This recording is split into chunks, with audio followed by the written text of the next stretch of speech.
गया तो खराब तो नहीं होगी? उन्होंने कहा नहीं होगी, क्योंकि ये मिट्टी में बनी है। तो पहली बार मुझे समझ में आया मिट्टी में बनी है तो खराब नहीं होगी। तो मैं ले गया दिल्ली तक, सच में ले गया। और भुवनेश्वर से दिल्ली पहुंचने में आप जानते हैं करीब करीब 36 घंटे से ज्यादा लगता है। दिल्ली में दिया, कुछ वैज्ञानिकों ने उस पर काम किया और उनका जो रिजल्ट है, जो रिसर्च है, जो रिपोर्ट है, वो ये है कि इस दाल में एक भी माइक्रो न्यूट्रिएंट कम नहीं हुआ पकाने के बाद भी। इस दाल में एक भी माइक्रो न्यूट्रिएंट कम नहीं हुआ पकाने के बाद भी। फिर मैंने उन्हीं वैज्ञानिकों को कहा कि भैया प्रेशर कुकर की दाल का भी जरा देख लो। तो उन्होंने कहा ठीक है, वो भी देख लेते हैं। तो प्रेशर कुकर की दाल को जब उन्होंने रिसर्च करके देखा तो उन्होंने कहा इसमें माइक्रो न्यूट्रिएंट्स बहुत ही कम है। मैं पूछा परसेंटेज वाइज बता दो, तो उन्होंने कहा अगर अरहर की दाल को मिट्टी की हांडी में पकाओ और 100% माइक्रो न्यूट्रिएंट्स हैं तो कुकर में पकाने में 13% ही बचते हैं, 87% नष्ट हो गए। मैं पूछा कैसे नष्ट हुए? तो उन्होंने कहा ये जो प्रेशर पड़ा है ऊपर से और इसने दाल को पकने नहीं दिया, तोड़ दिया, मॉलिक्यूल्स टूट गए हैं, तो दाल तो बिखर गई है, पकी नहीं है, बिखर गई है, सॉफ्ट हो गई है। तो खाने में हमको ऐसा लग रहा है कि ये पका हुआ खा रहे हैं, लेकिन वास्तव में वो नहीं है। पके हुए से मतलब ये होता है कि जो माइक्रो न्यूट्रिएंट्स आपको कच्चे रूप में शरीर को उपयोग नहीं आते, उनको आप उपयोगी बना लें, इसको पका हुआ कहते हैं आयुर्वेद में। जो सूक्ष्म पोषक तत्व कच्ची अरहर की दाल खाने में शरीर को उपयोगी नहीं आएंगे, वो उपयोगी आने लायक बनाएं, उसको पका हुआ कहा जाता है या कहेंगे। तो उन्होंने कहा कि ये मिट्टी की हांडी की दाल बहुत बहुत क्वालिटी में ऊंची है, बशर्ते कि आपके प्रेशर कुकर की। और दूसरी बात तो आप सभी जानते हैं, वो मुझे सिर्फ रिपीट करनी है कि मिट्टी की हांडी की बनाई हुई दाल को खा लीजिए तो जो उसका स्वाद है वो जिंदगी भर नहीं भूलेंगे आप। इसका मतलब क्या है? भारत में चिकित्सा का और शास्त्र पाक कला का ऐसा विज्ञान विकसित हुआ है जहां क्वालिटी भी मेंटेन रहेगी और स्वाद भी मेंटेन रहेगा। तो मिट्टी की हांडी में बनाई हुई दाल को खाएं तो स्वाद बहुत अच्छा है और शरीर की पोषकता उसकी इतनी जबरदस्त है कि दाल का सही खाने का मतलब उसमें है। तब मैंने गांव गांव घूमता रहता हूं तो पूछना शुरू किया, तो बोलते हैं लोग कि ज्यादा नहीं, 30-40 साल पहले सब घर में मिट्टी की हांडी की दाल थी। मेरी दादी को पूछा तो दादी कहती है कि हम तो जिंदगी भर मिट्टी की दाल ही खाते रहे। तब मेरे समझ में आया कि मेरी दादी को डायबिटीज क्यों नहीं हुआ। तब मुझे समझ में आया उसको घुटने का दर्द क्यों नहीं हुआ। तब मुझे समझ में आया उसके 3200 दांत मरने के दिन तक सुरक्षित थे, क्योंकि हमने उसका अंतिम संस्कार किया। अगले दिन जब राखी लेने गए तो सारे दांत उसके 32 के 32 निकले। तब मेरे समझ में आया कि 94 साल की उम्र तक मरते समय चश्मा क्यों नहीं लगा उसकी आंखों पे, और जीवन के आखिरी दिन तक अपने कपड़े खुद अपने हाथ से धोते हुए मरी थी। यह कारण है कि शरीर को आवश्यक माइक्रो न्यूट्रिएंट्स की पूर्ति अगर नियमित रूप से होती रहे तो आपका शरीर ज्यादा दिनों तक बिना किसी दूसरे की मदद के काम करता है। तो माइक्रो न्यूट्रिएंट्स पूरा सप्लाई मिला दाल में, जो खाई थी उसने मिट्टी की हांडी में पका पका के। और न सिर्फ दाल पकाती थी वो मिट्टी की हांडी में, बल्कि दूध भी मिट्टी की हांडी में पकाती थी, घी भी मिट्टी की हांडी से ही निकालती थी, दही का मट्ठा भी मिट्टी की हांडी में ही बनता था। अब मेरे समझ में आया कि हजारों साल से मिट्टी के बर्तन क्यों इस देश में आए। हम भी एल्यूमिनियम बना सकते थे। देखिए, बात मैं आपसे कहने जा रहा हूं वो ये कि हिंदुस्तान भी 2000 साल पहले, 5000 साल पहले एल्यूमिनियम बना सकता था, क्योंकि एल्यूमिनियम का रॉ मटेरियल इस देश में भरपूर मात्रा में है। बॉक्साइट, हिंदुस्तान में बॉक्साइट के खजाने भरे पड़े हैं। कर्नाटक बहुत बड़ा भंडार, तमिलनाडु, आंध्र प्रदेश बॉक्साइट के बड़े भंडार हैं। हम भी बना सकते थे, अगर बॉक्साइट है तो एल्यूमिनियम बनाना कोई मुश्किल काम नहीं है, लेकिन हमने नहीं बनाया क्योंकि उसकी जरूरत नहीं थी। हमको जरूरत थी मिट्टी की हांडी की, इसलिए हमने मिट्टी की हांडी बनाई और उसी पर सारे रिसर्च और एक्सपेरिमेंट किए। इसलिए कुम्हारों की एक पूरी की पूरी जमात इस देश में खड़ी की गई कि तुमको भैया मिट्टी के ही बर्तन बनाने हैं। माने तुमसे बड़ा वैज्ञानिक कौन।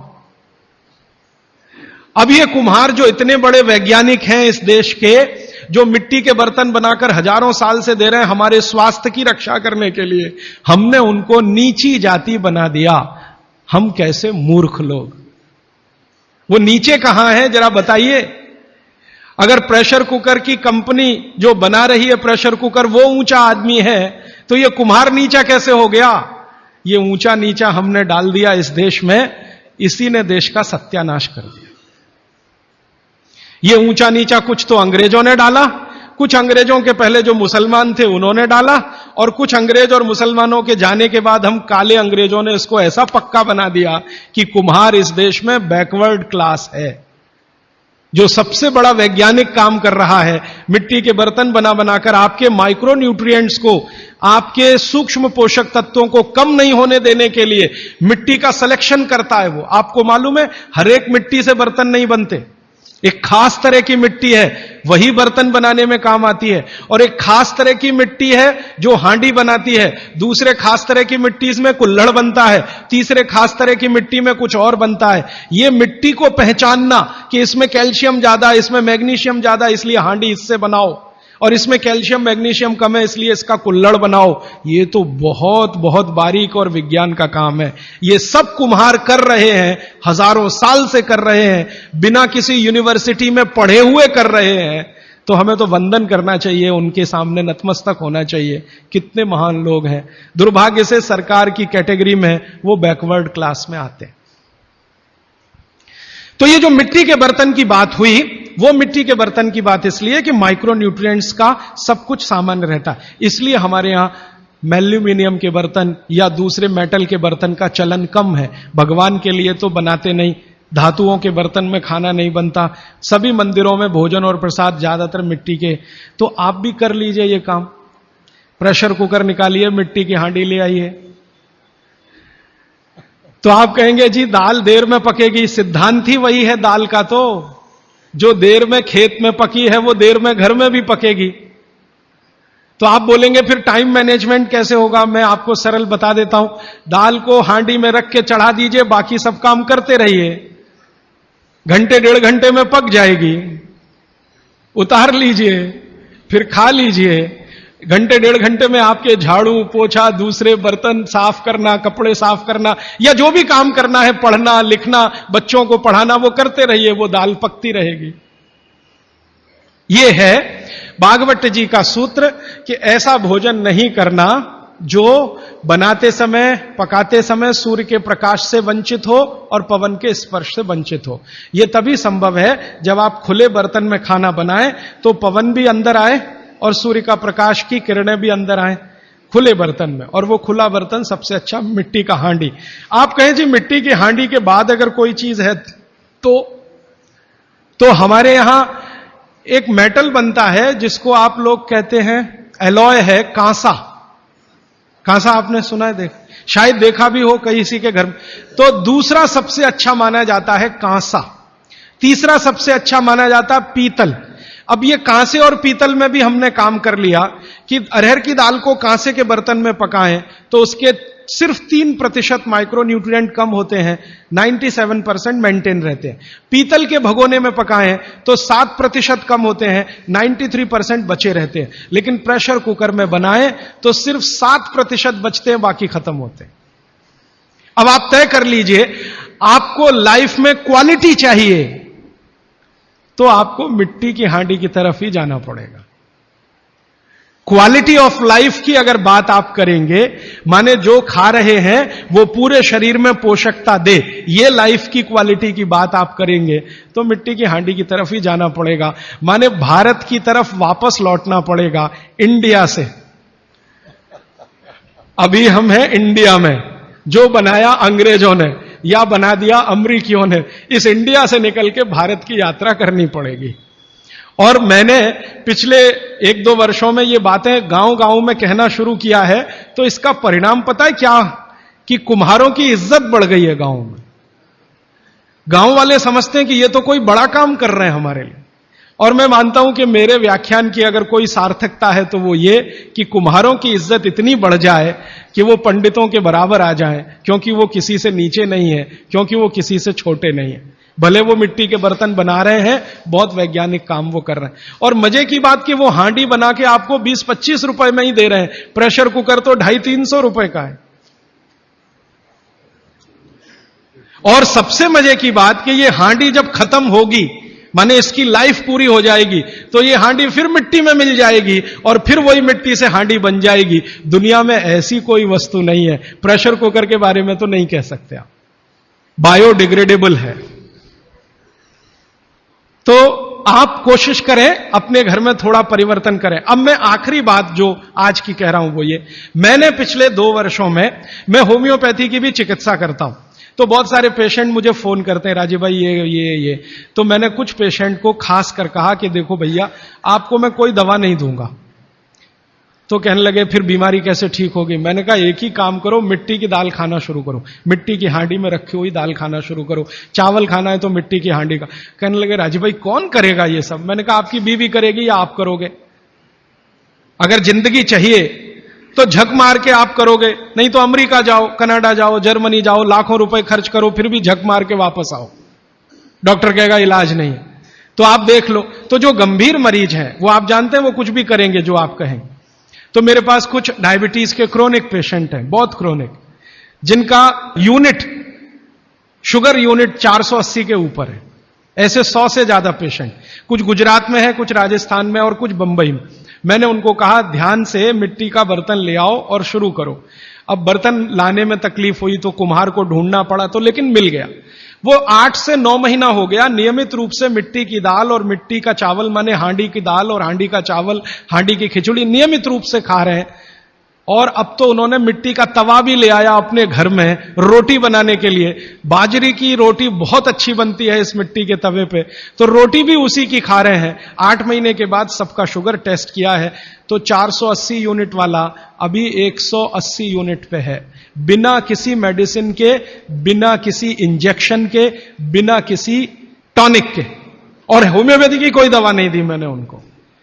कुछ लोगों को ज्यादा परेशान थे, दवा भी दो, उनको प्लेसिबो दे दिया। प्लेसिबो समझते हैं? खाली गोली, दवा नहीं डाली। तो पेशेंट को लग रहा है कि मैं दवा खा रहा हूं, दवा खा के अच्छा हो रहा हूं। मुझे मालूम है कि वो कोई दवा नहीं है, वो प्लेसिबो है, वो अच्छा हो रहा है उस मिट्टी की दाल खा के, मिट्टी का चावल खा के, मिट्टी की खिचड़ी खा के। रिजल्ट ये है। तब मैंने मान लिया कि बागभट्ट सच में महान आदमी थे। वो एक सूत्र लिख गए कि आप ऐसा भोजन मत करो जिसमें सूर्य का प्रकाश ना जाए, पवन का स्पर्श ना हो। तो वो आपके लिए अमृत तत्व है, भोजन नहीं है, वो अमृत जैसा है। ये एक सूत्र पूरा होता है, 8:30 का समय हो गया है। आगे कल दूसरा सूत्र, तीसरा, ऐसे कर करके जो सबसे जरूरी 15 है वो पहले बताऊंगा और उसके आगे बढ़ता जाए। आभार, धन्यवाद। तो एक बार फिर हम राजीव भाई को अब सुनेंगे और मेरी गुजारिश है कि आप जोरदार तालियों से उनका स्वागत करें।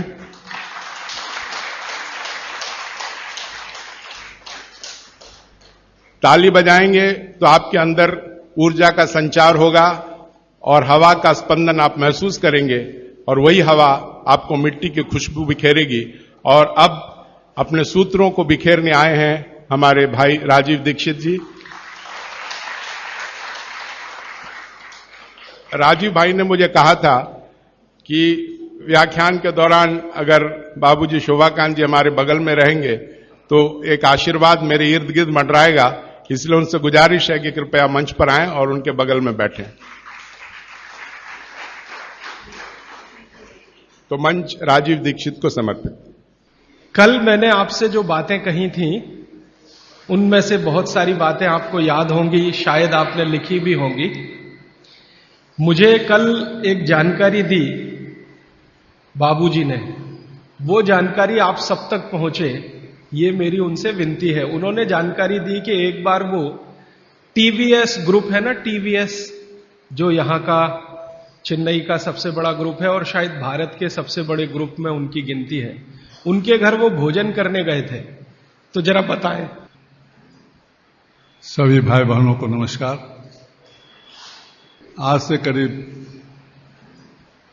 28-30 साल पहले जब प्रभावती देवी ट्रस्ट एंड प्रभावती जयप्रकाश का विन्यास हुआ था, तो टीवीएस की मलकाइन भी इसकी ट्रस्टी बनी थी और पहला मीटिंग उन्हीं के घर में हुआ था, जिसमें रामनाथ गोयन का, एम रामस्वामी और महालिंगम, जितने भी यहाँ के लुमिनरीज थे, सभी हमारे ट्रस्टी हैं इस संस्था के।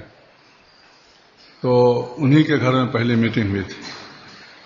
तो हम लोगों को खाने पर निमंत्रण भी था, तो खाया तो मैंने कहा, यह दाल बहुत स्वादिष्ट है, जिसके बारे में उन्होंने कहा था कल। तो कहा कि इसको ये कैसे किए हैं? तो बोले और देखिए चूल्हे के ऊपर में तो मट्टी का बर्तन था, तो उनके घर में मट्टी का। मैंने कहा कि तब तो गैस बहुत खर्चा होता होगा। बोला हाँ, गैस खर्चा होता है, लेकिन उसकी परवाह नहीं, खाने में स्वाद आता है, यह है वह है। बल्कि उनके पास बायोगैस भी लगी हुई थी बाहर में, अभी भी है। तो अब आज से 28-30 साल पहले मैंने देखा था कि मट्टी के बर्तन एक इतने बड़े घर में चल चुका है। तो मैं कल इनको बताया कि आप जो मट्टी के बर्तन के, अब धीरे धीरे मट्टी के बर्तन फिर हो रहा है। क्योंकि हम भी जब 10 साल के थे तो बिहार में हर घर में केवल मट्टी के बर्तन, रोटी भी बेलना से नहीं बेला जाता था, हाथ से हिस्सा पका करके, और तवा जो होता था वो मट्टी का होता था। तो मेरे ख्याल से गांव-गांव में पहले ही प्रचार था, और इन्होंने जो कहा तो ये तो सर्किल है, देखिएगा सब आएगा फिर इसी तरह। धन्यवाद। ये बात आपके ध्यान में इसलिए लाने की जरूरत है कि टीवीएस ग्रुप जो हजारों करोड़ के एम्पायर का मालिक है, उनके घर में अगर मिट्टी के बर्तन इस्तेमाल हो सकते हैं तो आपके घर में भी हो सकते हैं। माने हमको ये बहाना ना मिले कि मिलते नहीं है जी, समय बहुत लगता है जी, क्या उसको खटराक करने का। ये जो मन के अंदर की हमारी जो रुकावटें हैं, ये कभी नहीं आए, इस दृष्टि से इस उदाहरण का बहुत महत्व है। और ये उदाहरण मैं हिंदुस्तान के ऐसे हजारों लोगों के बारे में बता सकता हूं, जिनको आप रोज अखबारों में देखते हैं, न्यूज़पेपर में देखते हैं, टीवी पे देखते हैं। ज्यादातर के घरों में मिट्टी के बर्तन रसोई में इस्तेमाल होते हैं। आपको सुन के हैरानी होगी, धीरू भाई अंबानी के घर में रोटी हमेशा मिट्टी के तवे पे ही बनती है। धीरू भाई अंबानी के घर में रोटी हमेशा तवे पे बनती है। एक बार मुझे भी मौका मिला उनकी धर्मपत्नी श्रीमती कोकिला बहन से बात करने का कि आप ये मिट्टी के तवे पे रोटी क्यों बनाती हैं, ये तो पिछड़ेपन की निशानी है। ये ऐसा मैंने जानबूझ के बोला। हम तो ऐसा मानते हैं कि आप 18वीं शताब्दी में जा रहे हैं, मिट्टी के बर्तन की रोटी माने तवे की। तो कोकिला बहन ने कहा कि जो जो कहे, मुझे उसकी परवाह नहीं, मुझे ये रोटी पसंद है और हमारे घर के सब लोगों को पसंद है, इसलिए हम मिट्टी के बर्तन में ही रोटी बनाते हैं। पूरे गुजरात में आप जाएंगे, राजस्थान में जाएंगे, अभी भी 1-2 नहीं, लाखों नहीं, करोड़ों लोग हैं जो मिट्टी के तवे पे रोटी बना रहे हैं और खा रहे हैं। और मैं विनम्र रूप से आपसे कहना चाहता हूं कि वो आपसे ज्यादा स्वस्थ है और आपसे ज्यादा तंदुरुस्त है। अगर हमें अपना स्वास्थ्य और तंदुरुस्ती बना के रखनी है, बचा के रखनी है, तो ये बातें आपको अपने जीवन में, आचरण में उतारने की आवश्यकता है। और ये बातें अगर आपके आचरण में आती हैं तो कितनी बड़ी चीज होती है इस देश में कि अगर मान लो हिंदुस्तान में 112 करोड़ लोग हैं, 112 करोड़ लोगों में 20 करोड़ परिवार है, 20 करोड़ परिवारों में 20 करोड़ रसोई घर है। अगर 20 करोड़ रसोई घर में मिट्टी का तवा आने लगे तो 20 करोड़ तवा बनने लगेगा और लाखों कुम्हारों को रोजगारी मिल जाएगी, जो बेरोजगार बैठे हैं, जिनके पास काम नहीं। अगर मिट्टी की हांडी में 20 करोड़ परिवारों में दाल बनने लगेगी, चावल बनने लगेगा, तो करोड़ों कुम्हारों को हांडी बनाने का काम मिल जाएगा, जो आज बेकार बैठे हैं। और हिंदुस्तान में कुम्हारों की संख्या लगभग उतनी ही है जितनी ब्राह्मणों की है। सरकार के आंकड़े हैं, लगभग 18% कुम्हार हैं और कुम्हार जैसी जातियां हैं, 18% ही ब्राह्मण हैं। तो इतने बड़े समाज को अगर रोजगार हम दे पाते हैं तो बहुत बड़ी बात है। इसलिए अर्थव्यवस्था को भी मदद होती है, आपका स्वास्थ्य तो अच्छा रहता ही है। और मेरी जो मन की बात है वो आपसे मैं शेयर करना चाहता हूं कि मिट्टी से आपका जुड़ाव रहता है। मिट्टी से जुड़े रहना ये सबसे बड़ी बात मानी जाती है। हम पता नहीं कहां कहां से चेन्नई में आए हैं, कोई बिहार से आया, कोई राजस्थान से, कोई गुजरात से, लेकिन अक्सर मन में आता है कि अपनी मिट्टी से जुड़े रहें। तो अपनी मिट्टी से चेन्नई जैसे शहर में जुड़े रहने का एक ही रास्ता है कि आप इन मिट्टी के बनाए हुए बर्तनों का इस्तेमाल करें। तो स्वास्थ्य की दृष्टि से तो बहुत ही अच्छा है और अर्थव्यवस्था के लिए भी बहुत अच्छा है। मैंने कल जो बातें कही थी उनको 1 मिनट में फिर से रिपीट करता हूं। कल मैंने एक ही सूत्र का आपके सामने विश्लेषण किया था, भागवत ऋषि का लिखा हुआ, कि जिस भोजन को बनाते और पकाते समय पवन का स्पर्श और सूर्य का प्रकाश ना मिले वो भोजन को कभी नहीं करना। इस विश्लेषण में से शुरू हुआ कि पवन का स्पर्श और सूर्य का प्रकाश कहां कहां नहीं मिलता। तो सबसे पहली चीज निकल के आई प्रेशर कुकर। प्रेशर कुकर का खाना ना खाएं। कल मैंने बहुत विस्तार से बता दिया, आज सिर्फ दोहरा रहा हूं याद रखने के लिए। और उसके विकल्प के रूप में मैंने आपसे कहा मिट्टी के बर्तनों में खाना बनाएं। मिट्टी के बर्तन में खाना बनाने के पीछे जो सबसे बड़ा वैज्ञानिक कारण है कि ये जो मिट्टी है इसमें 18 तरह के माइक्रो न्यूट्रिएंट्स हैं। ये बात हमेशा आप याद रखिएगा। कैल्शियम मिट्टी में है, आयरन मिट्टी में है, सिलिकॉन मिट्टी में है, सल्फर मिट्टी में है। आपके शरीर को हर दिन 18 तरह के सूक्ष्म पोषक तत्वों की जरूरत होती है। 18 तरह के सूक्ष्म पोषक तत्वों की जरूरत होती है, जिनको आप अलग अलग भाषा में बोल देते हैं कि हमको प्रोटीन्स चाहिए, हमको विटामिन्स चाहिए, हमको कार्बोहाइड्रेट्स चाहिए, हमको फैट्स चाहिए। ये डॉक्टर कहता है ना आज की भाषा में कि आपको प्रोटीन की कमी हो गई है, प्रोटीन चाहिए, आपको कार्बोहाइड्रेट्स ज्यादा चाहिए, आपको फैट्स ज्यादा चाहिए। तो ये जो कुछ भी चाहिए इनको रसायन शास्त्र की भाषा में मैंने आपको समझाया कल, और आज कह रहा हूं कि ये 18 तरह के सूक्ष्म पोषक तत्व हैं जिनको मिल जाने से आपके भोजन को संपूर्णता मिलती है, माने भोजन पूर्ण होता है। और संयोग से या प्रकृति के कुछ ऐसे नियम से ये सारे तत्व मिट्टी में हैं, इसलिए मिट्टी के बर्तनों का उपयोग आपके लिए बहुत ही अच्छा है। दूसरा मैंने आपको कारण बताया था विज्ञान का। जिस वस्तु को खेत में, कृषि भूमि में पकने में जितना ज्यादा समय लगता है, रसोई घर में भी उसको ज्यादा समय में ही पकाना चाहिए। क्योंकि मैंने आपसे कहा कि खेत की मिट्टी में अरहर की दाल खड़ी है, 7-8 महीने में तैयार होती है। 7-8 महीने धीरे धीरे उसने प्रोटीन लिया, प्रोटीन के रूप में कुछ केमिकल्स उसने लिए मिट्टी से। ये 7-8 महीने तक लेते रहे अरहर की दाल के दाने, उसकी जड़ों की मदद से, तने की मदद से। अब वो दाल तैयार हुई है तो उसको पकाने में भी समय लगना चाहिए। जल्दी से आपने पका दिया तो उसके अंदर जो प्रोटीन्स गए हैं, जो बहुत तरह के माइक्रो न्यूट्रिएंट्स मिट्टी से अंदर गए हैं, इनको वापस आपके शरीर में आने में संभावना नहीं है।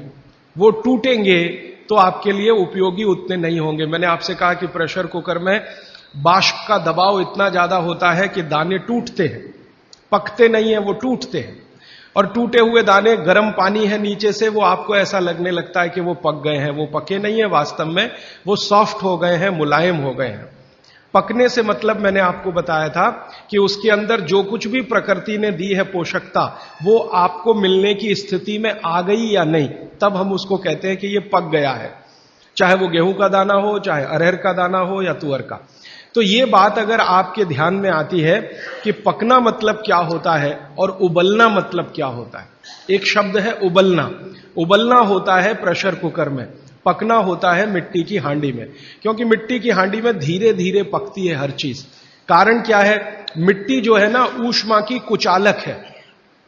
आप में से जो विद्यार्थी हैं वो जानते हैं, बैड कंडक्टर है, ऊष्मा की कुचालक है। माने मिट्टी को कोई चीज जल्दी ऊष्मा के रूप में मिलेगी नहीं, धीरे ही धीरे मिलेगी। तो धीरे ही धीरे फिर दाल पकेगी, और दाल पकेगी तो धीरे धीरे उसके माइक्रो न्यूट्रिएंट्स पानी के साथ आएंगे। फिर आप वो खाएंगे तो आपके शरीर को पूरी पोषकता मिलेगी। और भगवान ने जो चीजें बनाई हैं, प्रकृति ने जो चीजें बनाई हैं, उनकी पोषकता आपको मिले, इसके लिए बनाई। ये जो दाल बनी है ना, आप अगर ध्यान से देखें तो दाल का ऊपर का हिस्सा है जो आप खा रहे हैं फल के रूप में, बीच का हिस्सा है वो जानवर खा रहे हैं, तो भगवान ने, प्रकृति ने ऐसी व्यवस्था दी है, गेहूं है, गेहूं का ऊपर का हिस्सा है वो आप खा रहे हैं, बीच का जो बचा हुआ हिस्सा है जिसको तना कहते हैं वो जानवर खा रहे हैं, और अंत का बचा हुआ जो हिस्सा होता है जिसको जड़ कहते हैं वो धरती के लिए होता है, मिट्टी के लिए होता है। प्रकृति ने बहुत सोचकर ये सब बनाया, भगवान ने बहुत सोचकर बनाया। मनुष्य के लिए एक हिस्सा, उसमें से थोड़ा आप चाहें तो पक्षियों को भी खिला सकते हैं। तो मनुष्य और पक्षियों के लिए एक हिस्सा, जानवरों के लिए दूसरा हिस्सा, और प्रकृति की धरती या मिट्टी के लिए तीसरा हिस्सा। हर एक फसल में यही देखेंगे आप। तो जो आपके लिए बनाया है भगवान ने, वो बहुत सोच समझकर बनाया है। जो जानवरों के लिए है वो भी सोच समझकर है, और मिट्टी के लिए, तो उसका अगर जीवन में फायदा उठाएं तो बहुत अच्छा होगा। और भागवत जी इसी के लिए शायद ये सूत्र लिख कर गए। तो कल बहुत ज्यादा बात हुई प्रेशर कुकर के बारे में। आज मैं थोड़ी सी बात करता हूं कल से जुड़ी हुई रेफ्रिजरेटर के बारे में। रेफ्रिजरेटर एक ऐसी वस्तु है जिसमें रखी हुई कोई भी वस्तु को सूर्य का प्रकाश नहीं मिलेगा, पवन का स्पर्श नहीं होगा। आप जानते हैं कि रेफ्रिजरेटर जो काम करता है उसके एक बुनियादी सिद्धांत है। वो क्या सिद्धांत है? आपके रूम का जो टेम्परेचर है, आपके कमरे का जो तापमान है, उससे नीचे का तापमान वो पैदा करेगा। अब ये प्रकृति की मदद से नहीं हो सकता, क्योंकि प्रकृति की मदद से तो आपका रूम टेम्परेचर 30 डिग्री, 35 डिग्री या 22 डिग्री, 25 डिग्री है। तो प्रकृति के विरुद्ध जाकर उसको काम करना पड़ेगा, तो उसके लिए कुछ एक्स्ट्रा एफर्ट्स लगेंगे। तो ऐसी गैस रसायन शास्त्र में जो तापमान को कम करने में काम में आती हैं, उन गैसों का इस्तेमाल रेफ्रिजरेटर करेगा।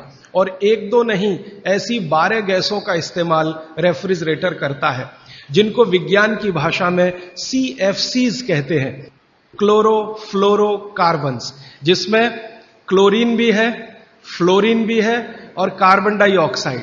अगर आप रसायन शास्त्र की डिक्शनरी निकाल कर देखें, आप में से जिन्होंने पढ़ा है केमिस्ट्री उनके लिए तो आसान है, जिन्होंने नहीं पढ़ा वो डिक्शनरी निकाल कर देखें। क्लोरीन, क्लोरीन के सामने लिखा हुआ है जहर। सीधे डिक्शनरी देखें, टेक्स्ट की बात नहीं कर रहा हूं, एक डिक्शनरी खरीद लें केमिस्ट्री की और क्लोरीन शब्द देखें तो सामने ही लिखा हुआ है जहर। और फिर फ्लोरीन देखें तो अत्यंत जहर, और कार्बन डाइऑक्साइड तो जहर का बाप। आप जानते हैं कि शरीर का ये जो श्वासोश्वास की क्रिया है, प्राणायाम जिसको आप कहते हैं, इसमें आप हमेशा कार्बन डाइऑक्साइड छोड़ते हैं। ये क्यों छोड़ते हैं? रख लीजिए इसको अंदर। अगर इससे इतना ही प्रेम है कि रेफ्रिजरेटर लाके आपने घर के सबसे अच्छे स्थान पर रखा है, जो हर समय कार्बन डाइऑक्साइड से ही खेल रहा है, तो आप अंदर की कार्बन अंदर ही रख लीजिए, बाहर मत छोड़िए। बहुत प्रेम है आपको इससे, तो आप मर जाएंगे।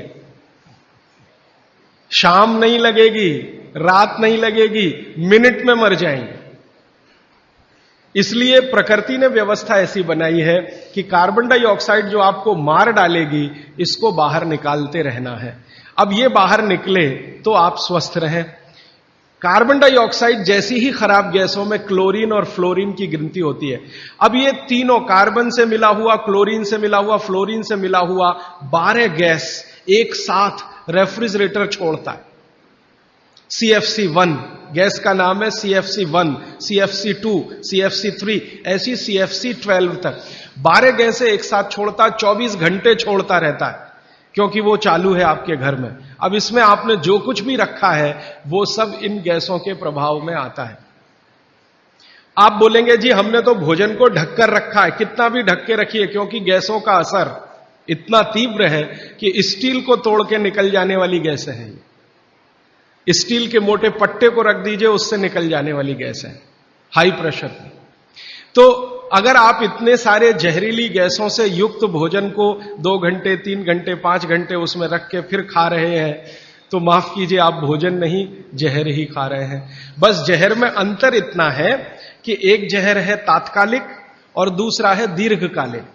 दीर्घकालिक जहर थोड़ा थोड़ा खाएं तो 5-7 साल में पता चला देगा, तात्कालिक खाएं तो 1 मिनट में आपको पता चल जाए।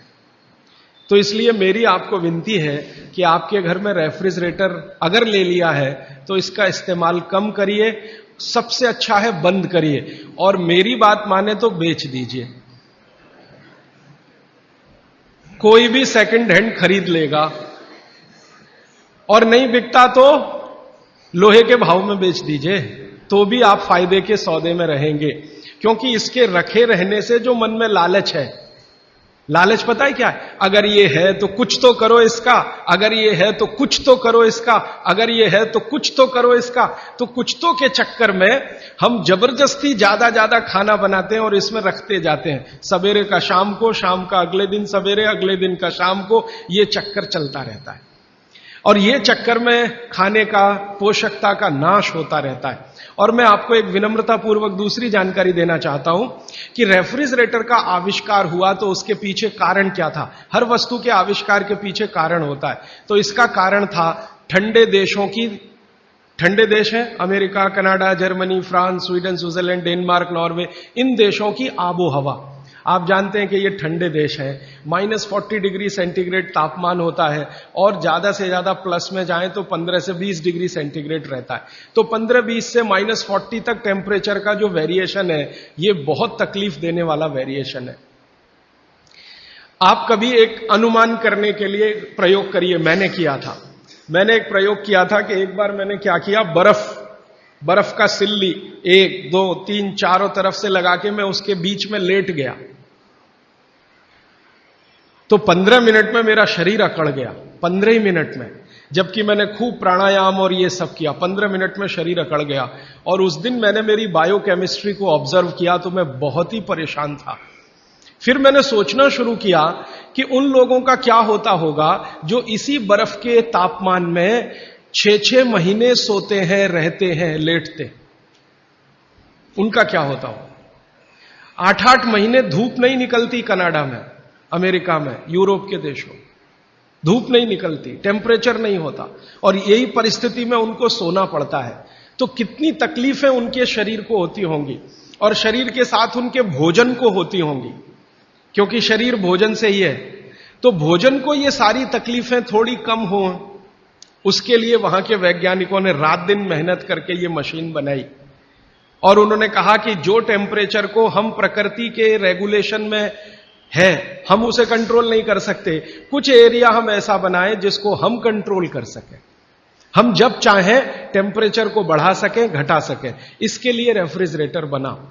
तो ये उनकी मजबूरी में से निकली हुई मशीन है। कोई उन्होंने बहुत आगे प्रोग्रेस करके ये बनाया, ऐसा नहीं है, उनकी मजबूरी है, उस मजबूरी में से ये निकला। और उनकी सबसे बड़ी मजबूरी ये है कि एलोपैथी में कई दवाएं ऐसी हैं जो ज्यादा तापमान पे खत्म हो जाती हैं और कम तापमान पे भी खत्म हो जाती है। बहुत सारी दवाएं एलोपैथी में ऐसी हैं जो हाई टेम्परेचर पे भी खत्म हो जाती हैं, माने उन दवाओं का असर नहीं रहता, लो टेम्परेचर पे भी खत्म हो जाती हैं। तो उन दवाओं को रखने के लिए एक टेम्परेचर हमारे कंट्रोल में रहे, इसके लिए फ्रिज बना। वो पानी रखने के लिए नहीं बना है, दाल रखने के लिए नहीं बना, सब्जी रखने के लिए, दवाएं रखने के लिए बना।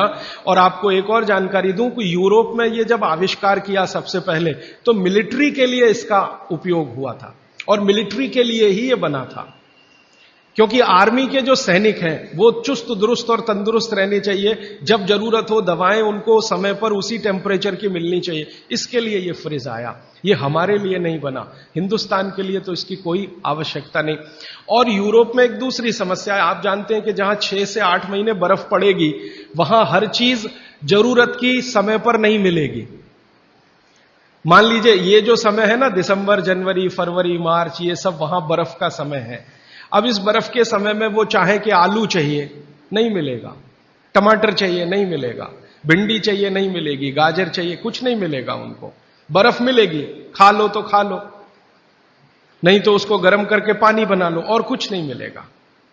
तो जो कुछ नहीं मिलेगा, उस समय कुछ चीजों को स्टोर करके रखने के लिए रेफ्रिजरेटर है। जब मिल रहा है तो इकट्ठा खरीदो और स्टोर करके इसको रखना शुरू कर दो।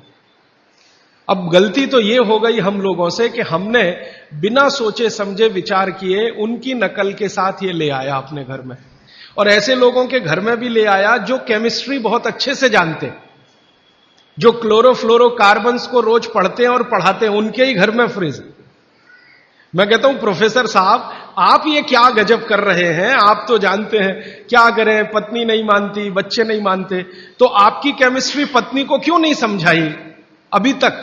तो कहते समझती नहीं। तो मैंने कहा फिर आप प्रोफेसर क्यों हो गए? जो आप अपनी पत्नी को केमिस्ट्री नहीं समझा सके तो बच्चों को कैसे समझाएंगे? आप अपने बच्चों को नहीं समझा सके, दूसरों को कैसे समझाएंगे? तो मुश्किल यह है कि हम विज्ञान पढ़ रहे हैं लेकिन वैज्ञानिक नहीं हो रहे, अपने जीवन में नितांत विज्ञान के विरुद्ध काम कर रहे हैं। प्रकृति और विज्ञान के विरुद्ध अगर कोई चीज सबसे खराब हमारे घर में है तो प्रेशर कुकर के बाद यही है रेफ्रिजरेटर। तो मेरी विनती है कि आप इसका रखा हुआ खाना मत खाइए क्योंकि वो जहर हो जाता है। तो आप बोलेंगे फिर क्या करें? एक नियम बना लीजिए अपने जीवन में जो हमारे दादा दादी नाना नानी के समय का बनाया हुआ है, और शायद बाघभट्ट ने भी ये नियम लिखा है बहुत रेखांकित करके। वो ये कहते हैं, अब मैं दूसरे नियम पर आ रहा हूं, पहले नियम खत्म हो रहे हैं, अब दूसरे पर मैं जा रहा हूं। बाघभट्ट जी कहते हैं कि कोई भी खाना जो बना, कोई भी खाना, दाल बनी, चावल बना, रोटी बनी, बनने के 48 मिनट के अंतर इसका उपभोग हो जाना चाहिए। यह दूसरा नियम, दूसरा सूत्र है। कोई भी खाना बना, बनने के 48 मिनट के अंदर उसका उपभोग माने कंजम्पशन हो जाना चाहिए। रोटी बनी, बन गई, अब 48 मिनट के अंदर खा लीजिए। चावल बन गया, 48 मिनट में खा लीजिए। दाल बन गई, 48 मिनट में खा लीजिए। खीर बन गई, 48 मिनट में खा लीजिए। सिवई बन गई 48। ये 48 मिनट का चक्कर क्या है? 48 मिनट, 40 मिनट भी नहीं, 50 मिनट भी नहीं, 48 मिनट। तो बाघभट्ट जी का जीवनी जब पढ़ा तो मुझे पता चला कि वो बहुत बड़े मैथमेटिशियन भी थे। आयुर्वेद के तो चिकित्सक थे ही, मैथमेटिक्स के बड़े पंडित थे। तो उन्होंने जितने कैलकुलेशन किए हैं वो सब इसी तरह के हैं, 42 मिनट। अब ये जो मिनट है ये मैंने जोड़ा है, बाघभट्ट जी ने लिखा है 48 पल। हमारे यहां जो होता है ना, पल होता है, क्षण होता है, प्रतिपल होता है। हमारे यहां जो समय की नापने की डिग्रियां हैं वो पल है, क्षण है, प्रतिपल है, वगैरह वगैरह। ये जो मिनट का चक्कर है ये तो यूरोप और अमेरिका से आया हुआ है। ये मिनट आपको समझता है, पल समझता नहीं, इसलिए मैंने इसमें जोड़ दिया है। हालांकि 1 मिनट 1 पल के बराबर नहीं है। 1 पल 1 मिनट से थोड़ा कम है। अगर बाघभट्ट जी के कैलकुलेशन में करूं तो 1 मिनट का 52वां हिस्सा 1 पल है। और बाघभट्ट जी कहते हैं कि लगभग भोजन बनने के 50 पल के अंदर आप उसको कंज्यूम कर लीजिए। तो मिनट मैंने कैलकुलेट किए तो वो 48-47 के आसपास आता है। ये कैलकुलेशन है। तो जो बना हुआ भोजन है वो आप 48 मिनट में कर लीजिए, तो आपके लिए सबसे ज्यादा पोषकता देने वाला है। जो इसके बाद आप भोजन करें तो धीरे धीरे उसकी पोषकता कम होने लगती है। अगर आपने 6 घंटे के बाद किया बनने के बाद तो पोषकता कम हो जाएगी, 10 घंटे के बाद और कम हो जाएगी, 12 घंटे के बाद बिल्कुल ना के बराबर, और 24 घंटे के बाद तो खत्म, बासी हो गया। बासी शब्द है ना, ये बाघभट्ट जी का है। 3500 साल पहले ये शब्द था, बासी हो गया जी। और वो कहते हैं ये बासी भोजन तो जानवरों के खिलाने के लिए भी नहीं है, आप कैसे खा रहे हैं? बाघभट्ट जी ने एक बहुत अच्छे मजे की बात लिखी है। उन्होंने कहा भारत देश में 365 दिन का जो चक्र है एक वर्ष का, इसमें एक ही दिन ऐसा है जिस दिन आप ये खा सकते हैं, 364 दिन नहीं खा सकते। एक ही दिन खा सकते हैं। और वो एक दिन का उन्होंने बहुत पक्का कैलकुलेशन किया है कि उस दिन शरीर के वात पित्त और कफ की अवस्था क्या होती है, उसके अनुसार बासी भोजन चलता है। तो मैंने वो जब ध्यान दिया तो पता चला कि वो दिन हमारे देश में एक त्योहार आता है, उसको मेरी मां कहती है बासोड़ा, आप पता नहीं क्या कहते हैं। एक ही त्योहार है अपने देश में जिस दिन हम बासी खाना ही खाते हैं।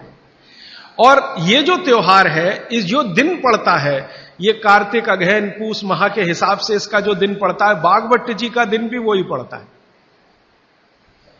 तब मेरे समझ में आया कि इस देश के त्योहारों के पीछे वैज्ञानिकता है। त्योहार ऐसे ही नहीं तय हो गए, इस दिन होली होगी, इस दिन दिवाली होगी, इस दिन ये होगा, इस दिन, इनके पीछे कुछ कैलकुलेशन है। बाघभट्ट जी का कैलकुलेशन है कि शरीर में 3 दोष हैं, वो आप सब जानते हैं, वात पित्त और कफ। इन पे आगे मैं विस्तार से बात करूंगा, यहां रेफरेंस के लिए कह रहा हूं। तो वात पित्त कफ 3 दोष हैं, ये समान स्थिति में रहे तो आदमी हमेशा निरोगी रहता है। इनकी स्थिति ऊपर नीचे हो, वात बढ़ गया पित्त और कफ कम हो गया, पित्त बढ़ गया वात और कफ कम हो गया, ऊपर नीचे हो, तभी रोगी होते हैं आप, तभी रोग पैदा होते हैं। तो एक दिन ऐसा आता है 365 में से एक दिन ऐसा आता है जिस दिन ये वात पित्त कफ की स्थिति बिल्कुल ऐसी होती है जो विचित्र लगती है, माने होनी नहीं चाहिए ऐसी स्थिति हो जाती है। तो भागवती जी कहते हैं कि उस स्थिति को काबू में लाने के लिए बासी खाना ही चाहिए जिसकी पोषकता पूरी चली गई हो, क्योंकि जिस दिन ऐसी स्थिति आती है उस दिन शरीर को प्रोटीन नहीं चाहिए, प्रोटीन बिल्कुल नहीं चाहिए। तो प्रोटीन सब खत्म होगा तब जब खाना बहुत पुराना हो जाए। तब मेरे समझ में आया कैसी वैज्ञानिकता है। तो आप साल में एक ही दिन बासी भोजन कर सकते हैं। अब आप देखो कि एक दिन के लिए फ्रिज लगेगा साल में, तो 364 दिन की बिजली क्यों खर्च करना उसके लिए, और 364 दिन का इतना स्थान क्यों घेर के रखना। चेन्नई में बहुत महंगा है स्थान, 1 स्क्वायर फुट का क्या भाव है, 3000। तो फ्रिज अगर रखा है मान लो 5-7 स्क्वायर फीट में, तो 3000 में 5 का गुणा कर लो, 15,000 रुपए रोज का खर्चा एक तो दे दिया फ्रिज खरीदने में, और ये जिंदगी भर इतना स्थान घेर कर खड़ा है जो इस्तेमाल नहीं हो रहा है, तो कितना घाटे का सौदा है। तो इस घाटे के सौदे को अपने जीवन में मत लाइए। मेरी विनती है कि जिन्होंने फ्रिज नहीं खरीदा है वो ना खरीदें, जिन्होंने खरीद लिया है वो धीरे धीरे इसका उपयोग कम करें। एक दिन थोड़ा ऐसा आए कि उपयोग उसका बंद ही हो जाए तो आपके जीवन के लिए बहुत अच्छा है। और आप जानते हैं कि आजकल पर्यावरण के प्रदूषण की बहुत चर्चा हो रही है। दुनिया भर के वैज्ञानिक परेशान हैं कि क्लाइमेट चेंज हो रहा है, सर्दी कम हो रही है, गर्मी बढ़ रही है। सर्दी कम होने में और गर्मी बढ़ाने में जिन गैसों का सबसे बड़ा योगदान है वो यही गैसें हैं, CFC1, CFC2, CFC3, CFC12 तक। तो सारे दुनिया के देश परेशान हैं कि क्या करें क्या करें। अभी इंडोनेशिया के बाली द्वीप में 7 दिन का सम्मेलन हुआ। अमेरिका, जर्मनी, भारत जैसे 156 देशों के राष्ट्रपति प्रधानमंत्री 7 दिन झक मार रहे थे यही बात के लिए कि भाई CFC का प्रोडक्शन कम कैसे किया जाए। तो इसमें थोड़ा आप भी सहकार कर दीजिए। ये प्रोडक्शन कम होने के लिए फ्रिज की जरूरत बंद करने की है, तो ये प्रोडक्शन कम होगा। तो इसलिए मैंने कल आपसे कहा था कि फ्रिज का भी खाना ना खाएं, समय का ध्यान रखें। ये बात हमेशा याद रखें कि बना हुआ खाना 48 मिनट के अंदर खा लेना चाहिए। अब ये 48 मिनट का जो कैलकुलेशन है, कल मैं इस पे आपसे और ज्यादा विस्तार से बात करूंगा, क्योंकि एक सूत्र कल आएगा। आज बस इतनी सी बात। और एक तीसरी बात जो मैंने कल आपसे शुरू की थी, माइक्रोवेव ओवन। माइक्रोवेव ओवन भी कुछ इसी तरह का किस्सा है। इसमें भी टेम्परेचर को आप कंट्रोल करते हैं, और माइक्रोवेव ओवन में कोई भी चीज आप जब रखते हैं ना गर्म करने के लिए, तो वो चीज का एक हिस्सा गर्म होता है, पूरा नहीं होता। गर्म होने के लिए हमारी जो कल्पना है वो चारों तरफ से एक साथ एक जैसा टेम्परेचर आए, वो पानी ही कर सकता और कोई चीज नहीं है दुनिया। पानी गर्म करके उसमें कोई चीज डालें तो सही गर्म होती है, और माइक्रोवेव ओवन में पानी का कोई काम नहीं। और ये माइक्रोवेव ओवन भी यूरोप और अमेरिका के लिए है, क्योंकि वहां बहुत ठंडी है, आपके लिए नहीं है, क्योंकि यहां तो बहुत गर्मी है।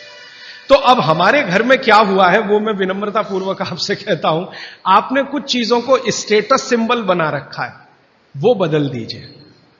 ये स्टेटस सिंबल नहीं है, ये मजबूरी की चीजें हैं। कहते हैं ना मजबूरी में हमने ये किया, मजबूरी में हमने ये किया। तो आप मान लीजिए कि मजबूरी में फ्रिज लाया, मजबूरी में माइक्रोवेव ओवन लाया, मजबूरी में प्रेशर कुकर लाया। ये कोई छाती ठोक के बताने की बात नहीं है कि मेरे घर में फ्रिज है, या मेरे घर में माइक्रोवेव ओवन है, या मेरे घर में। आप इसको शर्म से बताइए कि मैं क्या बताऊं, मेरी मजबूरी थी, उस दिन दिमाग कुछ फिर गया था, मेरा विवेक शून्य हो गया था, तो मैंने मेरे खून पसीने की कमाई बर्बाद कर दी और ये ले आया।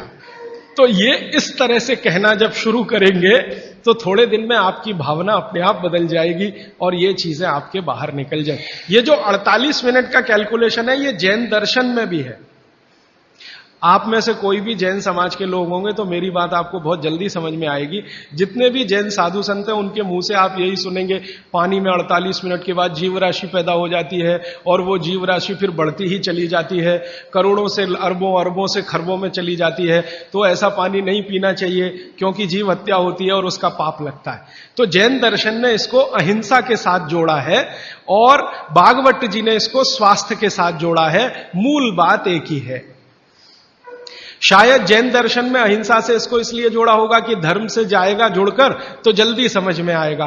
भागवत जी ने इसको शरीर स्वास्थ्य से जोड़ा है तो थोड़ा देर में समझ में आता है, क्योंकि हमारा चित्त और मन धर्म के प्रति थोड़ा आकर्षित है, क्योंकि हमारे डीएनए में ऐसा है। भारत का जो डीएनए है वो ऐसा ही है, जिसमें धर्म की बात करो तो तुरंत समझ में आए। विज्ञान थोड़ा पीछे से आता है, इसलिए इस देश में धार्मिक लोगों की पूजा होती है, वैज्ञानिकों को कोई पूछता नहीं है, वो ऐसे ही बेचारे घूमते रहते हैं। कभी आप जैसे लोग उनको माला वाला डाल दे तो ठीक हो गया, वरना इस देश के वैज्ञानिक कहां मरते हैं, कहां खपते हैं, कौन जानता है, कौन पूछता है।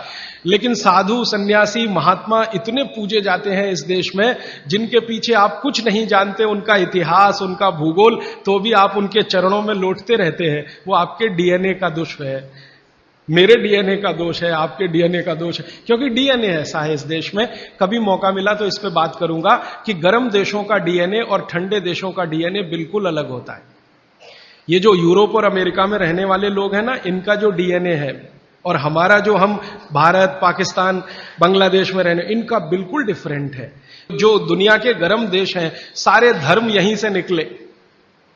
आपको मालूम है ईसाईयत यहीं से निकली, पूर्व से ही निकली, इस्लाम भी पूर्व से निकला, हमारा हिंदू धर्म जिसको सनातन मानते हैं ये भी पूर्व से निकला। पश्चिम से कोई धर्म आज तक निकला ही नहीं। ईसाईयत निकलने का स्थान बेथलम है ना, बेथलम इजराइल, वो पूर्व में है। ईसाईयत के बाद इस्लाम के निकलने का स्थान वो भी वही है, बेथलम में। वो एक ही स्थान के लिए मर रहे हैं कि ये मेरा कि ये तेरा, और लड़ाई 60 साल से चल रही है, और वो 10 स्क्वायर फीट की जगह है बस। हां, 10 स्क्वायर फीट की जगह में 33 करोड़ मर गए, और छोड़ना नहीं चाहते, ये मैं ले लूं कि ये तू ले ले, ये फिलिस्तीन का कि ये इजराइल का। तो ये फिलिस्तीन और इजराइल यूरोप में नहीं है, एशिया में है, और एशिया दुनिया के पूर्व में है। तो सारे धर्म पूर्व से ही निकले हैं, क्योंकि पूर्व का डीएनए कुछ इस तरह का है। पश्चिम से धर्म निकला नहीं कोई, क्योंकि डीएनए दूसरे तरह का है। तो ये डीएनए का दोष है, हम धर्म को मानते हैं। इसलिए शायद जैन शास्त्रों में, जैन आचार्यों ने, जैन संतों ने इसको धर्म से जोड़ दिया। तो ये धर्म से जुड़ा हुआ विज्ञान की बात है। इसको विज्ञान से पहले समझकर धर्म में आप पालन करेंगे तो आपका विश्वास इस पर पक्का होगा। इसलिए ये 48 मिनट याद रखिए, सब माताएं बहनें और भाई याद रखें। भोजन पका तो 48 मिनट में हो ही जाना, खा ही लेना। इसलिए शायद पुरानी परंपरा हमारे देश में है, गरम खाना खाओ, माने वो 48 मिनट के पहले हो जाए। गरम गरम रोटी बना के खिलाओ या गरम गरम रोटी खाओ।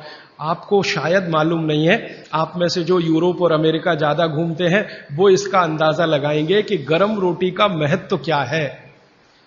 क्योंकि यूरोप में नहीं मिलती, अमेरिका में नहीं मिलती, दुनिया के 56 देशों में गरम रोटी नहीं मिलती, क्योंकि उसको बनाना नहीं जानता कोई। दुनिया की आबादी 600 करोड़ है, 600 करोड़ आबादी में 300 करोड़ महिलाएं, 300 करोड़ पुरुष अगर मान लें तो 300 करोड़ महिलाओं में लगभग 250 करोड़ महिलाएं नहीं जानती कि गरम रोटी कैसे बनती है। उनके पास गेहूं का आटा है, गेहूं का आटा भी है, क्योंकि यूरोप के कई देशों में गेहूं है, अमेरिका में गेहूं पैदा होता है, कनाडा में भी गेहूं पैदा होता है। गेहूं ठंडी की फसल है तो ठंडे देशों में होता, तो गेहूं है, गेहूं का आटा भी है, रोटी बनाना नहीं आता। क्यों? कोई यूनिवर्सिटी नहीं है वहां जो सिखाए इसको,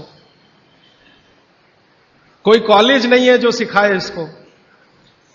तो यूनिवर्सिटी, कॉलेज नहीं है, और कोई मां नहीं है जो अपनी बेटी को सिखाए, क्योंकि मां को नहीं आता तो बेटी को क्या सिखाए। और हजारों लाखों सालों से वहां ये चक्कर चल रहा, रोटी बनाना नहीं आता। किसी यूरोपियन और अमेरिकन व्यक्ति के बारे में अभी एक छोटा सा किस्सा बताता हूं। थोड़े दिन पहले हमारे पास एक दंपत्ति आए फिनलैंड से, एक पति और एक पत्नी दोनों आए। उन्होंने कहा मुझे भारत का गांव देखना है, तो हमने एक गांव में भेज दिया। संयोग से जिस गांव में गए वहां शादी थी, तो हमने कहा उसमें भी आप शामिल हो जाइए, तो भारत क्या है आपको ज्यादा अच्छे से समझ में आएगा। तो वो शादी में जब शामिल हुए तो रोटियां बना रहे थे, कोई पूड़ी बना रहा है। तो गांव में तो आप जानते हैं ना, नौकर नहीं बनाते, सब गांव इकट्ठा होकर बनाता है। जिसके घर में शादी है उसके घर में दूसरे घर के लोग आ जाते हैं, दूसरे घर का चूल्हा बंद हो जाता है, सब एक ही घर में खाते हैं।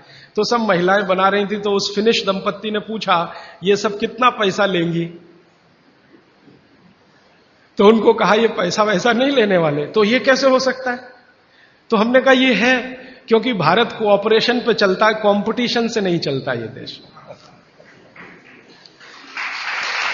हमारे समाज में कोऑपरेशन है, कंपटीशन नहीं है। तो फिर वो फिनिश दंपत्ति में जो महिला थी वो सबसे ज्यादा इस बात को परेशान थी लेकर कि ये रोटी एकदम गोल बन रही है,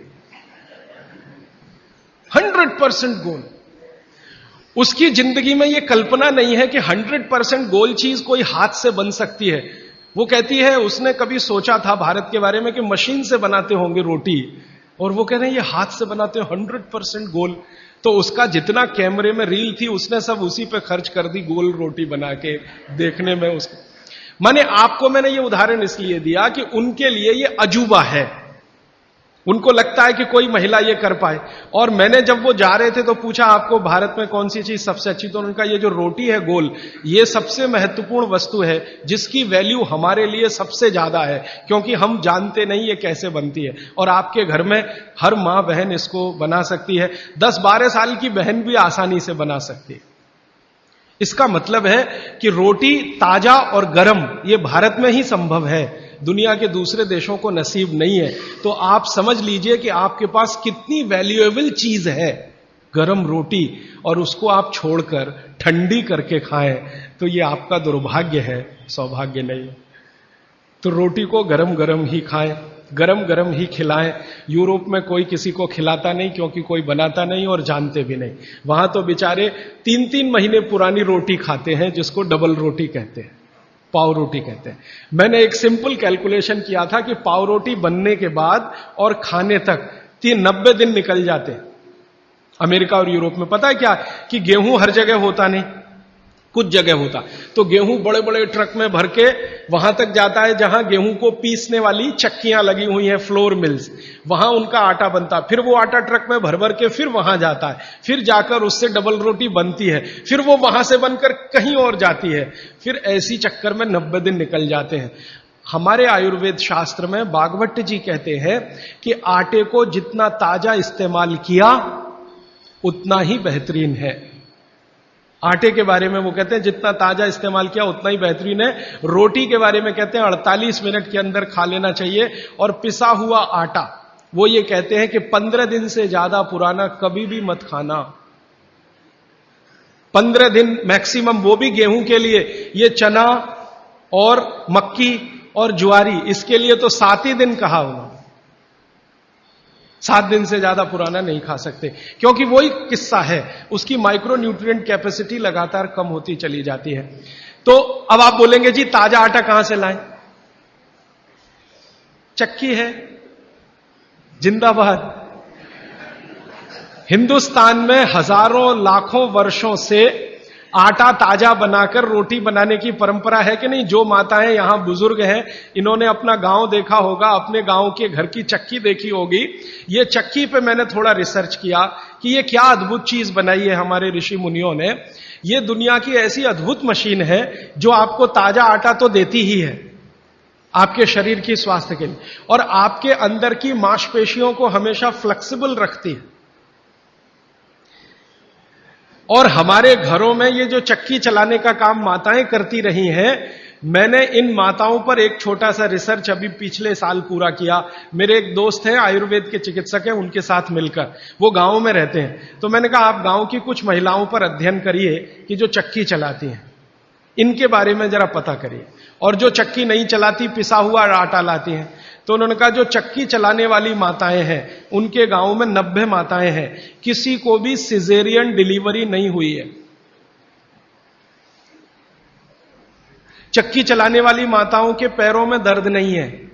चक्की चलाने वाली माताओं को कभी भी कंधा नहीं दुख रहा है, गर्दन नहीं दुख रही है, नींद अच्छी आ रही है, डायबिटीज नहीं है, हाइपरटेंशन नहीं है, ब्लड प्रेशर नहीं बढ़ा है, 48-50 बीमारियां नहीं है। और जो माताएं पिसा हुआ आटा ला रही हैं, कैप्टन कुक, आईटीसी का, उनके घरों में डायबिटीज भी है, अर्थराइटिस भी है, हाइपरटेंशन भी है, ये भी है वो। तो मैंने वो वैद्य जी को कहा कि आप क्या मानते हैं ये जो चक्की चलाने वाली माताएं, ये ऐसा क्या विशेष काम कर रही हैं? तो उन्होंने मुझे समझाया, वो मेरे भी समझ में आया, आपको भी समझ। हम जब चक्की चलाते हैं तो एक दिन चला के देखिए तो आपको समझ में आए। सबसे ज्यादा दबाव पेट पे पड़ता है, हाथ पे इतना नहीं है, पेट पे दबाव है। और मां के पेट में एक एक्स्ट्रा ऑर्गन है जो पिता के पेट में नहीं है, जिसको गर्भाशय कहते हैं। ये गर्भाशय आपके पेट के बिल्कुल बीचों बीच हिस्से में, चक्की चलाते समय सबसे ज्यादा जोर वहीं है। और गर्भाशय के बारे में आयुर्वेद के सारे रिसर्च और आधुनिक विज्ञान के सारे रिसर्च ये कहते हैं कि ये गर्भाशय के आसपास के एरिया में जितना हलन चलन हो उतनी इसकी फ्लेक्सिबिलिटी है। फ्लेक्सिबिलिटी माने मुलायमियत, अंग्रेजी शायद आप समझ जाएंगे, फ्लेक्सिबिलिटी, मुलायमियत। इलास्टिसिटी एक शब्द होता है अंग्रेजी में, इलास्टिसिटी। इलास्टिसिटी का मतलब जब चीज की जरूरत पड़े तो उसको तान देना, जब जरूरत पड़े तो उसको संकुचित कर दे। ये हमारे गर्भाशय का सबसे बड़ा गुण है। इसी गुण के कारण बच्चे का जन्म होता है। और ये गुण को बनाए रखने में सबसे बड़ी भूमिका है हलन चलन। वहां आसपास मांसपेशियां, उनका हलन चलन रहे। तो ये हलन चलन सबसे अच्छे तरीके से, मैंने खुद चला के देखा चक्की, ये सबसे ज्यादा पेट के हिस्से में ही होता है।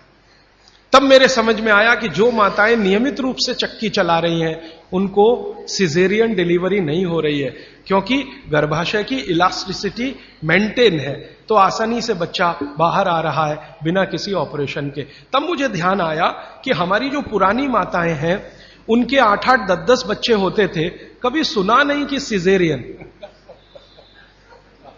वो दाई आती थी गांव की, जो एमबीबीएस नहीं है, एमडी नहीं है, एमएस नहीं है, और बच्चे करा के चली जाती थी, ऐसे ही जैसे दाल पका के कोई चला गया या चावल पका के कोई चला गया। हां, ऐसे होता है। तो हमने इस बात को जब ध्यान दिया तब मेरे मन में आया कि इसको थोड़ा और बड़ा रिसर्च करना चाहिए। तो इसी चेन्नई में मेरे एक मित्र हैं, उनकी पत्नी और वो मिलके 15-16 साल से इसी विषय पे काम कर रहे हैं कि बच्चे को बिना किसी डॉक्टर की मदद के या सीजर ऑपरेशन के बाहर कैसे लाया जाए। तो उनका 15-16 साल का रिसर्च ये कहता है कि ये सिर्फ चक्की की मदद से ही हो सकता है। और आयुर्वेद तो यहां तक कहता है कि मां का गर्भ 7वें महीने तक चक्की चलाने की अनुमति देता है। मां को 7वें महीने तक चक्की चलवाई जा सकती है, 8वें महीने में नहीं, फिर उसको बंद कर देना अच्छा है। और उतने 7 महीने की चक्की आपके लिए पर्याप्त है कि वो बच्चा बिना सीजर के हो। और जो बच्चे बिना सीजर के हैं उनके जीवन को आप देख लें, और जो सिजेरियन है उनके जीवन को देख लें, जमीन आसमान का अंतर है। सीजर बच्चे ज्यादा बीमार हैं, समय समय पे बीमारियां हैं। जो बिना सीजर हैं वो सब स्वस्थ हैं, दुरुस्त हैं, तंदुरुस्त हैं। ब्रेन का डेवलपमेंट भी उनका अच्छा है, लॉजिक को डेवलप करने की कैपेसिटी, कल्पनाशीलता उनमें दूसरे बच्चों से ज्यादा है। तो भागवत जी का सूत्र है कि खाना बना तो 48 मिनट में खाएं, और खाना बनाने वाली जो वस्तुएं हैं जिनमें सबसे महत्वपूर्ण है आटा, गेहूं का आटा 15 दिन से ज्यादा पुराना ना खाएं, जवारी, बाजरी और मक्की का आटा 7 दिन से पुराना ना खाएं। और वो ये कहते हैं कि रोज का हो तो सबसे अच्छा, सुबह बनाएं और शाम को आटा इस्तेमाल हो जाए तो वो सबसे अच्छा, ज्यादा दिन पुराना ना हो। तो अब आप इसको अपने जीवन में कैसे उतारेंगे इस सूत्र को? अगर संभव हो तो एक एक चक्की ले लीजिए, संभव हो तो। इससे कई फायदे हैं।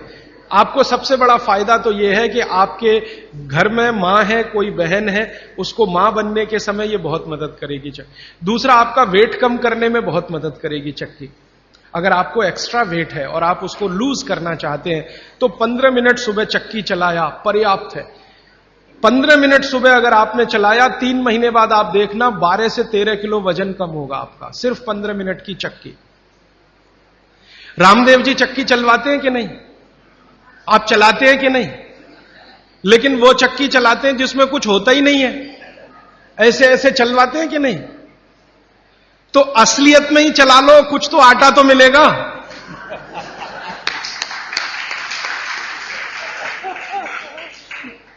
कम से कम आटा तो निकलेगा, बाई प्रोडक्ट। यहां तो कुछ निकल ही नहीं रहा है, बस ऐसे ऐसे चला। अब आप बोलेंगे जी चक्की कहां मिलेगी? चक्की अभी भी मिल रही है, यहीं चेन्नई में मिलेगी। पत्थर बनाने वाले बहुत लोग इस देश में हैं जो अभी भी ये काम कर रहे हैं, लेकिन वो रो रहे हैं कि राजीव भाई ये कोई खरीदता नहीं, हम क्या करें, हमारा सिलबट्टा भी कोई खरीदता नहीं, चक्की भी कोई। तो मैंने संकल्प लिया है कि मैं बिकवाऊंगा आपकी चक्की। हां, और मैं उनका फोकट का मार्केटिंग